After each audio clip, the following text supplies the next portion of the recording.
한국경제TV 생생한 실전 투자 정보 와우퀴. 월 5,000원 커피값으로 투자 정보가 내 손 안에 배달됩니다. 와우킥 N에서 만나요. 네, 포트폴리오 점검해 보도록 하겠습니다. 김지혁 유진투자증권 서울 WM센터 PB 모셨습니다. 어서 오세요. 반갑습니다. 네, 안녕하십니까. 네, 오늘 시장 이렇게까지 강할 수 있나라는 생각이 듭니다. 일단 삼성전자가 5%대 강세 이어가고 있고요. 코스피 지수도 지금 2% 넘게 오르면서 4,418선입니다. 이러한 수치를 우리가 예상을 했습니까? 시장 어떻게 보세요?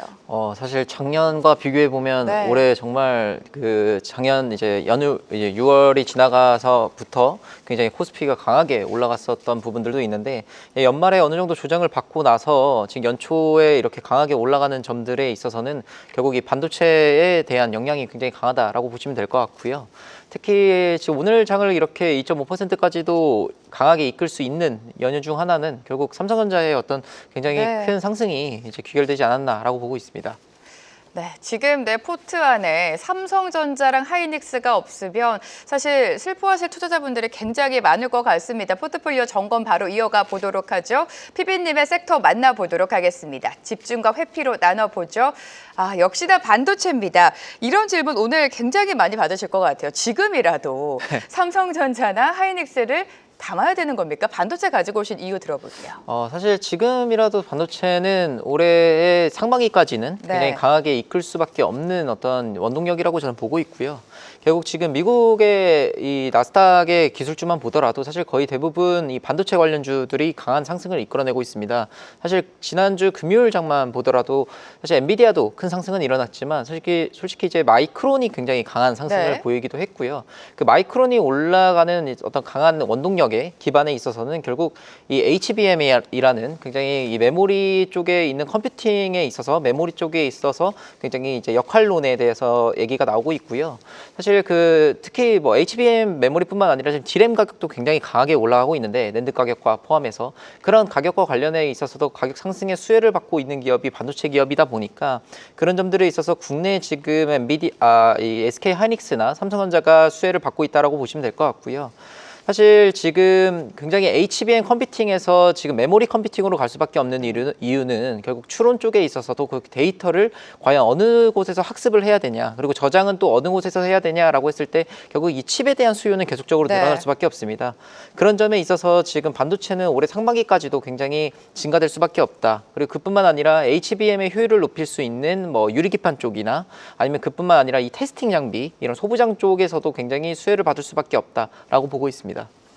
네, 반도체를 여전히 집중 섹터로 가지고 오셨고요. 오히려 회피를 2차 전지로 들고 오셨습니다. 최근에 2차 전지 좀 조정이 깊었는데 오늘은 아무래도 상승장과 함께 그래도 반등이 나와주고 있습니다.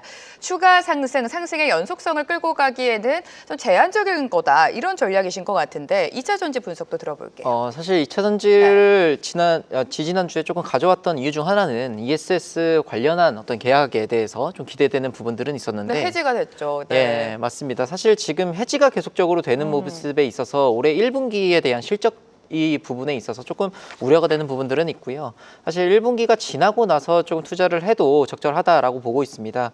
결국 이 ESS라는 산업은 우리가 무시할 수 없는 어떤 성장성이 있는 산업임은 자명한 사실이고요. 사실 근데 문제는 LNF가 작년 29일에 이제 테슬라 체결한 이 하이니켈에 대한 부분들이 양극재에 대한 공급 계약 규모가 계속적으로 감액되는 부분들이 2차 전지 업황을 조금 안 좋게 진행되고 있고요. 그럼에도 불구하고 ESS에 대한 어느 정도 이제 가시권 있는 이 규모가 나왔을 때 결국 그럴 때 이 계약이 나왔을 때는 그때 이제 진입을 해도 유효하다라고 보고 있습니다. 네, 2차 전지는 조금 관망하고 나서 전략을 세워보자라는 말씀이신 것 같습니다. 포트폴리오 비중도 면밀하게 살펴보도록 하죠. 지금 많은 전문가분들의 포트의 가장 큰 비중은 반도체가 될 것 같습니다. 반도체 35% 가져가고 있고요. 방산 25%, 로봇도 25%, 그리고 금융 25%인데요. 로봇에 대한 진단도 좀 들어봐야 될 것 같습니다. CES가 지금 코앞으로 다가왔고 지금 CES에서 많은 기업들이 참가를 하지만 특히나 기대감이 부담이 큰 게 현대차인 것 같습니다. 피지컬 AI 기술력을 선보일 것이다라는 기대감 속에 CES 이전에 로봇주의 추가 상승 기대해도 되는 겁니까? 네, 아무래도 로봇주 같은 네. 경우는 올해를 강하게 이끌어갈 수밖에 없는 어떤 섹터의 이제 한 해가 될 것이라고 생각을 하고 있고요. 사실 이미 밸류에이션 자체는 굉장히 높기도 하지만 사실 그 이상의 밸류에이션을 받을 수밖에 없는 이유 중 하나는 결국 미국에 있는 이 제조업에 대한 리쇼어링에 대한 부분에 있어서 이 디지털 전환을 이루고 있는데 그 디지털 전환 속에서 가장 이 효율화적인 모습을 낼 수 있는 게 가장 효율화적인 모습을 낼 수 있는 건 로봇 네. 쪽의 산업적인 모습을 볼 수 있고요. 사실 현대차 그룹도 이번 CES에서 이제 기존에 있는 자동차 업체에서 좀 벗어나서 결국 이 AI 로보틱스 쪽으로 제조 혁신 쪽으로 이제 얘기가 나올 것 같고요. 그뿐만 아니라 지금 뭐 현대차뿐만 아니라 LG전자 그리고 뭐 그 관련한 이 기업들 HL 만도 같은 기업들도 이 액추에이터에 대한 어떤 부분들이 얘기가 나오면서 국내에 있는 기업들이 계속적으로 좋은 밸류를 받아갈 수밖에 없다라고 보고 있습니다.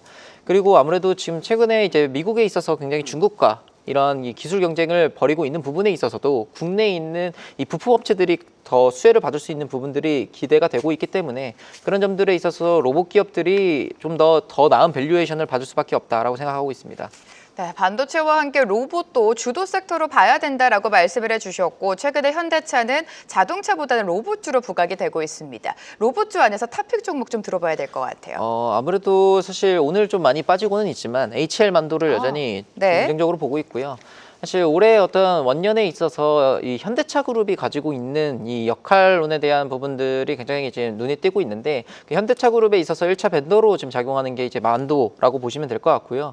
이 만도 같은 경우도 기존의 이 자동차 부품 업체에서 벗어나서 이 로보틱스에 대한 액추에이터 부분들을 지금 담당하고 있다라고 보시면 될 것 같습니다. 액추에이터라는 거는 결국 감속기로서 로봇이 이 관절이나 아니면 눈 같은 경우 이 각각 부품들을 움직일 수밖에 없게 하는 어떤 부품이라고 보시면 될 것 같고요. 그 자체 기술력을 이미 액추에이터 사업을 가지고 있기 때문에 그런 점들에 있어서 로봇 생태계에서 가지고 있는 이 부분들을 HL 만도 쪽에서 이제 담당하고 있을 거라고 생각을 하고 있고요. 이미 사족 보행 로봇 관련해서 액추에이터 부품을 납품하고 있습니다. 네. 그래서 이미 테슬라 차량에도 부품 공급을 하다 보니까 그럼 테슬라 같은 경우도 이제 앞으로 아틀라스, 이 옵티머스나 이런 아니면 이 보스턴 다이내믹스에 있는 아틀라스 같은 경우도 이런 액추에이터 부분들을 지녀야 되기 때문에 그런 점들에 있어서 아무래도 만도가 그런 액추에이터 부분들을 조금 가져가지 않을까라는 기대감이 지금 주가에도 반영되고 있을 것 같고요. 아무래도 지난주 금요일 날 굉장히 큰 상승이 나오다 보니까 지금 오늘은 큰 하락이 나오지만 그 하락이 나올 때 조금 주워 담아 갈 필요가 있다라고 생각하고 있습니다. 네, 지금 CES를 앞두고 있는 만큼 오히려 조정이 나왔을 때 HL 만도를 매수해보자라는 전략을 세워주셨습니다.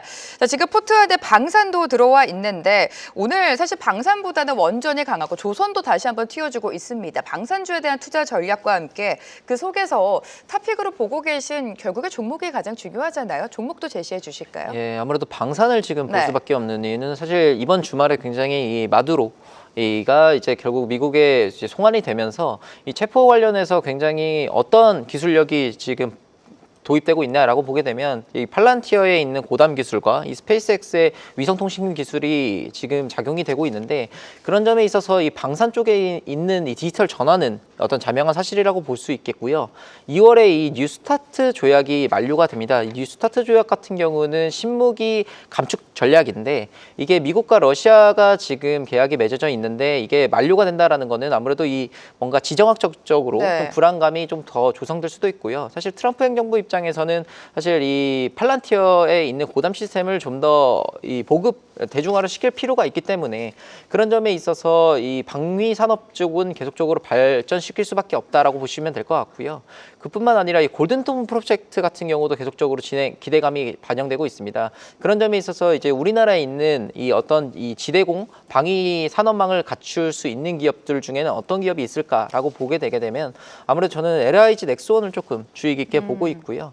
아무래도 최근에는 주가 조정은 있었지만 계속적으로 올라가는 이유는 계속적으로 이 수주 계약들이 진행되고 있다라고 보시면 될 것 같고 이 천공2라는 이 미사일 방어 체계를 가지고 있기 때문에 이게 이미 중동 국가들에게는 수출 계약이 맺어져 있습니다. 그래서 이 중동 국가에서는 이미 천공2를 가지고 있기 때문에 지금 최근에는 LSAM이라는 이 패키지를 도입하고 있는데 이게 이 자사의 패키지 이 디지털 전환에 대한 패키지인데 이게 이미 LIG 넥스원 쪽에서 1조 원 이상 들어간 프로젝트인데 이것까지도 같이 이제 결부짓게 되면 이 양산 단계에서 매출 단계로 인식될 거고요. 네. 그러면 결국 이 LIG 넥스원은 단순히 미사일을 많이 파는 게 아니라 어떤 이 직격 요격 이 요격 미사일 시스템을 구축함으로 있어서 아무래도 하이엔드 시장을 좀 주도할 수 있다라는 기대감이 아무래도 반영되지 않을까라고 생각하고 있습니다. 네, 방산주에 최근에 좀 뉴스단이 나오고 있습니다. LIG 넥스원 다시 한번 보자라는 말씀을 해주셨고요. 지금 시작이 워낙에 좋습니다. 그렇기 때문에 어떤 포트에 좀 집중을 해야 될지 고민되신 투자자분들이 많으실 텐데 짧게 단기 트레이딩 종목으로 제시해 줄 수 있는 종목이 있을까요? 아무래도 최근에 이 베네수엘라 같은 경우도 지금 결국 이 마두로가 송환된 이후에 이 미국에 있는 원유 기업들이 지금 들어가고 있는데 결국 원유 기업들이 들어가게 되면 거기 결국 건설이 이루어져야 됩니다. 그럼요. 네. 그리고 그뿐만 아니라 결국 지금 우크라이나 전쟁도 어느 정도 이제 소강 상태에 진입이 됐고 이제 종전 상태로 들어가는 부분들이 있기 때문에 그런 점들이 있어서 건설 중장비 기업을 조금 보려고 하고 있고요. 근데 국내에 있어서 건설 중장비 여러 기업들이 있지만 아무래도 좀 부품 업체를 조금 더 주의 깊게 보려고 하고 있고 그래서 아무래도 진성TEC라는 기업을 가져왔습니다. 네. 그래서 이게 건설 중장비 하부 이 주행체 부품을 납품하고 있는데 이 롤러나 아이들러 같은 이 핵심 부품에 있어서 글로벌 1위를 담당하고 있습니다. 그래서 이미 2009년에 캐터필라라는 이 미국의 굉장히 큰 건설 중장비 기업이 있는데 이미 전략적 제휴 관계를 맺으면서 지금 최대 공급 업체로 진행하고 있고요. 아무래도 북미 쪽에 있어서 AI 데이터 센터나 아니면 원전 그리고 ESS 등 이 AI 인프라 이 투자 계획이 계속적으로 확충이 될 거고 그뿐만 아니라 이 자원 개발 쪽에서 있어서도 중장비에 대한 수요가 계속적으로 늘어날 이 부분이 있습니다. 그런 점들에 있어서 낙수 효과를 아무래도 진성TEC가 좀 받아볼 수가 있지 않을까라고 생각하고 있고요. 사실 그 연간 매출액 같은 경우도 25년도에 4,600억 원 정도가 이제 나왔는데 26년도 같은 경우는 7천억에서 8천억까지도 지금 예상되고 있습니다. 그런 점들에 있어서 아무래도 재건 관련주뿐만 아니라 이 자원 개발 같은 경우도 이제 어느 정도 기대감이 반영되게 되면 이런 굴삭기 업체들에 대한 이 부품 업체들이 조금 수혜를 받지 않을까라는 기대감도 작용되고 있습니다. 네, 단기 접근 종목으로 진성TEC 제시해 주셨습니다. 포트폴리오 다음 주에 또 한번 리뷰해 보도록 하죠. 김지욱 유진투자증권 PB와 함께했습니다. 도움 말씀 감사합니다. 계속해서 다양한 경제 이슈를 알고 싶다면 구독과 좋아요, 알림 설정 부탁드립니다. AI 캐스터 권미정이었습니다.